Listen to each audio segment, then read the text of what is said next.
The only way to return full normalcy, I'm saying it on air, put it on air. If Nnamdi Kanu is there today, if government of Nigeria will kill Nnamdi Kanu, trust me, normalcy will start coming.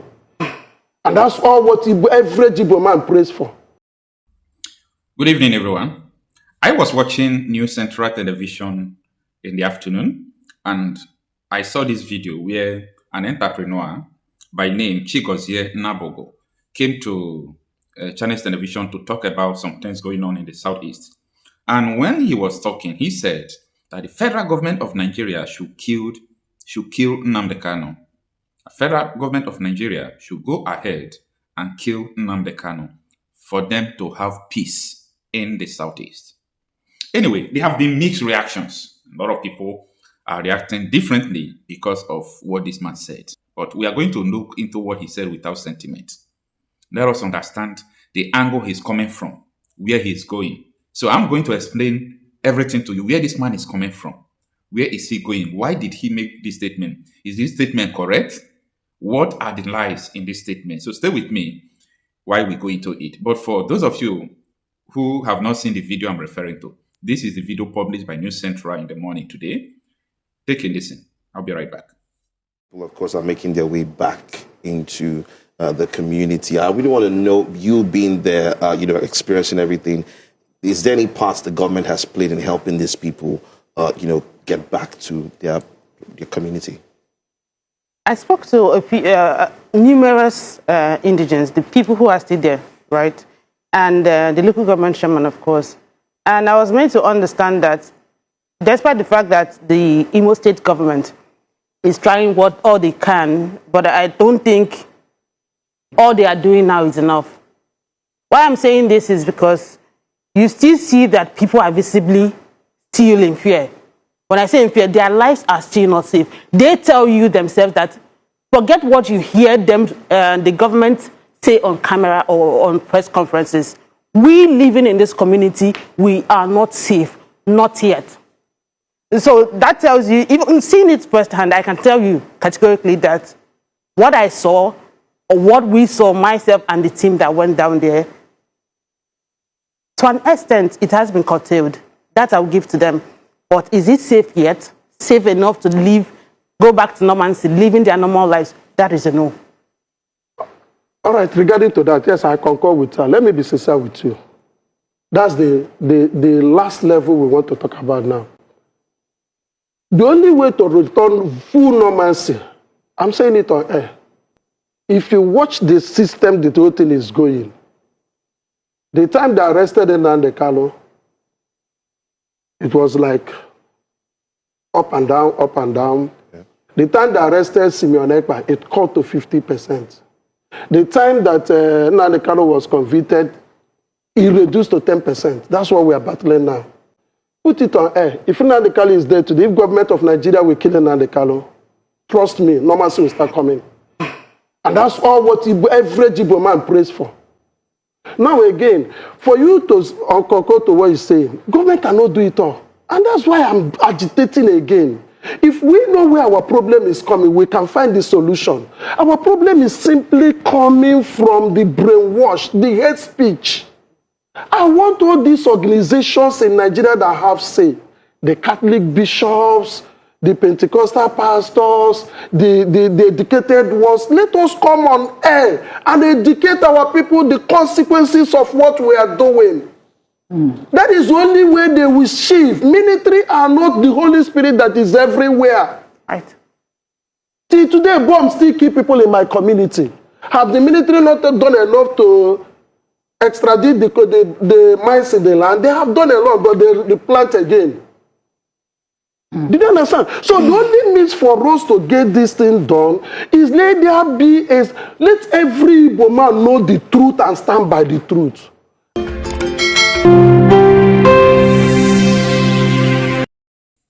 All right. This is what this man said.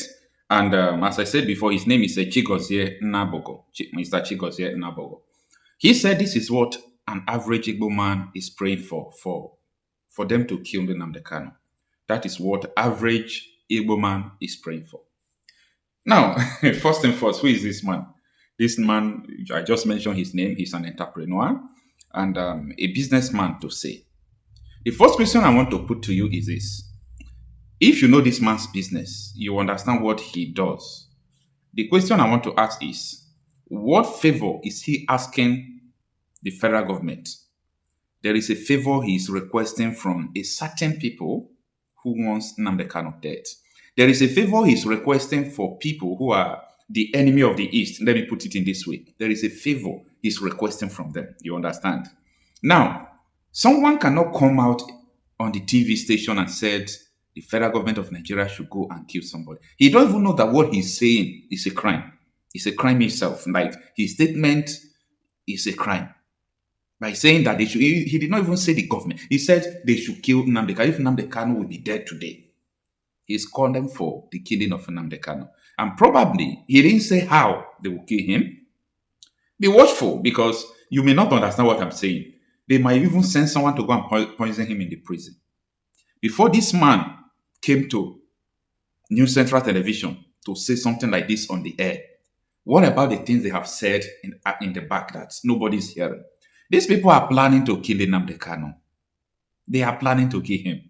He said that they went there, they poisoned him or anything they could say, oh, there is a jailbreak, something like that. And during the crossfire, they shot 3 inmates dead. And among them is Nnamdi Kanu. Do you understand? They can frame anything they want to frame just to kill Nnamdi Kanu. Don't take this thing lightly. Now, let us go to his allegation. Let us analyze his allegation. He said that the insecurity in the southeast started when Nnamdi Kanu formed this ESN and all those things. That is number one, totally, and I don't know the adjective I want to use to qualify. I will use to qualify the lie that this man is putting out there.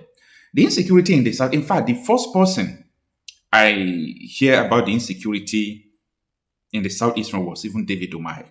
It was David Umahi that even convinced me that the Fulanis were killing people in the southeast. Not even Nnamdi Kanu that convinced me. It was David Umahi. When he was the governor of Ebonyi State, even the white people he brought to Ebonyi State, he said Fulani people kidnapped, all these bandits kidnapped the man, and so on and so forth. So, you see what happened in the southeast. I followed it right from time. Okay, I followed it. You see that side of Ehamofu in Enugu is used up right from time, even before Pitamba, even before the governor that handed over Pitamba, his successor again. A lot of people, a lot of governors who came before them, they could not challenge the Fulani militia who have no say in this area. And as I speak to you today, the insecurity still persists like that. I'm coming, just stay with me. Then, these are the things that prompted the formation of security outfit. The Southwest governors, because it was not only happening in the Southeast too. These Fulanis, they invaded both the Igbo land, Yoruba land, you understand? Then, the Yoruba people formed what they call Amotokun, the later Kerodolu, the former governor of, is it Ondo State, right? He now formed Amotokun. What did the Southeasterners did? Nothing. They didn't do anything. They were raping, murders, killing people. They didn't do anything. Nnamdi Kanu, as a leader, stepped up to form a vigilante group called Eastern Security Network. And he said that they will make sure that governors of each state will now pass legislation to legalize it. They now have meeting with all these people I'm mentioning. Hope they are not them. Umahi. Nnamdi Kanu had a meeting with them. They even tell him, this agitation, what are we going to do for you to stop it? Nnamdi Kanu told them this, and I quote, Nnamdi Kanu is alive, Umahi is alive, Obiano is alive, so many of them are alive till today. Nnamdi Kanu told them this. Make sure you beef up security in the southeast to prevent our mothers from being killed. They should industrialize the southeast, open up seaports nearby, build the railways, bridges, and give us international airports. If this is done, then we'll focus on how to build our own. Is this thing something that looks like impossible thing to do? Absolutely no. However, let's go ahead to talk about the issue of ESN. Yes, Nnamdi Kanu formed ESN. Yes, they were carrying compassion. They took pictures. They started walking. They went to the bushes. They were securing everywhere. Something went wrong. Something went wrong. Now, this thing I'm going to say, Hope Uzodinma, thank God he's still alive. You know why I'm calling names and telling you that people are alive? So that you can call them and ask them. Or you can walk to their office and show them the video and say, this is what this guy is saying. Is it true or not? Hope Uzodinma knew. He understood and he knows the whole politicians that these people they call they could name them ESN because now they can already set up a security outfit. So these people now started sponsoring a splinter group. They called it ESN as well. They arm them. They do all sorts of things. Hope Uzodinma could not hold it because Hope Uzodinma have his own people again as a governor, you understand? So Hope Uzodinma could not hold it. He started saying that, oh, this insecurity in Oshun, in Okigwe, in here, is not IPOP people, no. This is a politics of insecurity, politics of hatred. It is we, our politicians, we that are sponsoring these people. A governor could not hold it. He had to confess. I am telling you this because no one is going to tell you this. You understand? These people are calling the under Hope Uzodinma is still alive. All these people, in fact, if police even arrest them, police will arrest them like this. Before you know, they call them IPOP people. Before you know, you call them IPOP people. And I was telling people then that these people are not totally IPOP. They are not just all about IPOP. I am not here to defend anybody. I'm not here to defend anybody. I'm just here to tell you the truth. That anybody who is coming out to say that they should kill Marcel Nnamdi Kanu, the person has been contracted. The person is seeking for a favor. And that is just the life of these people called businessmen, especially in the Southeast. Some of them, not most of them, some of them. Like if they have an interest and they want a favor, they are ready to sell their brother. They are ready to kill you yourself to do what they want to do. This statement is not coming from a genuine and sincere heart. There is a motive behind this statement. Now, when they arrested Nnamdi Kanu, I asked a question. Arresting this man, if this man is the problem, when he was in DSS custody, incommunicado, even with his lawyers, the insecurity in Southeast would have ended if he is the cause, if he is the problem. Now, look at where they took him to, Sokoto. Can you tell me that someone in Sokoto is still controlling insecurity in the Southeast? Are you dumb? Oh, you might say that, it is the people he created before he was arrested or he was kidnapped or he was convicted. No matter the way you put it, you may say that it is the people he put down. And I want to tell you something in case you don't know this. There is no insecurity in Nigeria that can last for 1 month if the government hand is not in it. No insecurity in Nigeria. Boko Haram, the people they call bandits, the terrorists they call bandits. You see all these people they call ESN, all these people. I said no person, no, all this insecurity, what they call the terrorist group in Nigeria that could last, that could succeed in Nigeria for 10 good days, not even 1 month. If the government hand is not in it. I am telling you this because let me tell you, if for example now, the federal government want to get you today, no matter where you are in Nigeria, they will get you. They will get you. No, in fact, don't use phone, don't use anything, they will get you. For you to understand how sophisticated these people are, when they wanted Kanu, they did not get him from Nigeria. So for you to come out to say that Nnamdi Kanu in prison, that his death is going to restore peace to the Southeast, you are not just delusional. You are seeking for a favor. There is someone you met, you are trying to broker business, like you want to use Nnamdi Kanu to do business. That is the reason why you are saying this, because I do not see any reason why. No, I do not see it. Now, the insecurity that made you people to kidnap Nnamdi Kanu, sentence him, has it ended? Absolutely no. And I am still warning people, if Nnamdi Kanu is from Yoruba land, all this insecurity going on, they will say it is IPOP. Now, last 3 months, Nigerian police force released a memo, which I said that is not true. They said the ESN wanted to kidnap school children, but they have said they bust the intelligence. I said that is not true. ISWAP has been kidnapping school children affiliated with Al-Qaeda all over Nigeria in a move to stop Western education, which they said is prohibited. And Southeast was not exempted. They were captured in Delta State. The people captured wearing ESN. You understand? They were captured in Southwest. They have been kidnapping from here and there. Imagine if that kidnapping succeeded and it happened that they kidnapped those people. They would say it was ESN. Do you people now understand how they always put something on ESN, ESN? Nigeria is under siege of these jihadists who want to overthrow the Nigerian government, establish an Islamic state to form Sharia-backed Islamic state, a state that will be controlled by Sharia. We have been saying this time without number. So anybody coming out to tell you all this insecurity are persisting because people in government, one way or the other, are sponsoring them. You may ask me, Okocha, how can government sponsor insecurity and government is still fighting insecurity? That is because you don't understand about insecurity and you don't know Nigeria. This man, is it Prince Adeyemi, the man with a fake office, fake portfolio, fake ministry saga? That man, let me tell you, is it not government that arrested him? Is it not government that do the budget for him? Is it not government that gave him office? Are you people dumb? Government gave him office, put in budget, gave him up to 300 staffs, paying him. See, this is not a scam. It's not a scam. It was government that did it. But something went wrong. Government still arrested him. So that is to tell you how these people also support terrorism.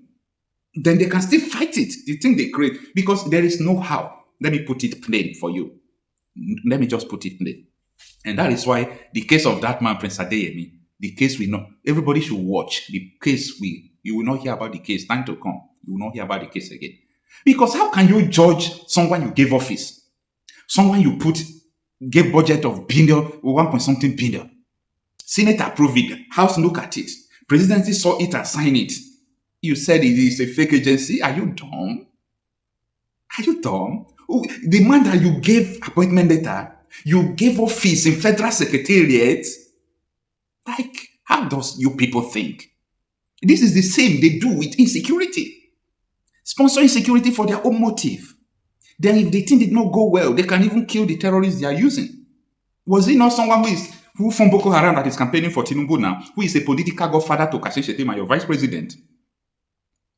Like, this man have the courage to come out to use Nnamdi Kanu's life for business. Anyway, this is the reality about the issue of insecurity in the Southeast. You know, a lot of things may have gone wrong, but this is just the core truth and reality about it. Because nobody is even talking about how all these things started. Even from the foundation when Nnamdi Kanu started using Radio Biafra, because I believe after they formed Radio Biafra, before Nnamdi Kanu started using it, something like that. That time, when he started using Radio Biafra, I believe that the major problem that pushed Nnamdi Kanu to that mic is when Boko Haram gave ultimatum, because the thing started at the same time. Boko Haram gave ultimatum that the whole Christians should live from northern Nigeria. Go and check UN have to sit when they were bombing churches. The person that sent this Boko Haram is still alive, campaigning for Tinubu. Are you people dumb? There is no insecurity that can persist, that can, work in Nigeria more than 1 month if government hand is not in it. So when they tell you ESM is about Southeastern governors, ask Hope Uzodinma, he's alive. I was there when Hope Uzodinma was saying it. Show this video to him. He said that politicians are the one who is sponsoring all these people. That is not IPOB. Am I trying to defend IPOB or exonerate anybody? I'm trying to tell you what I know about the insecurity in the Southeast. You might have your own, your own story as well. Everybody will talk what he knows, but make sure what you are saying, you back it up with proof. Not just proof, back it up with a witness. Somebody who can come out and testify that, yes, this is this. You see the way I'm mentioning names. I am mentioning names for you. You understand? And what all these people are mentioning names, what they said, I have their videos as well. So, the issue of insecurity in the Southeast is not something someone should be using to do business and all those things. The day any government said insecurity is going to end, that day is going to end. The government are the chief sponsor of insecurity all over the world. Government are the ones that sponsors insecurity. No individual have the capacity. No individual have the capacity to run a terrorist organization without a government. I am saying this. Maybe you have not heard something like this, but I'm saying it. Okocha Marcel is saying no single individual, no group that has the ability or what it takes to run a terrorist organization if the government is not involved. I rest my case.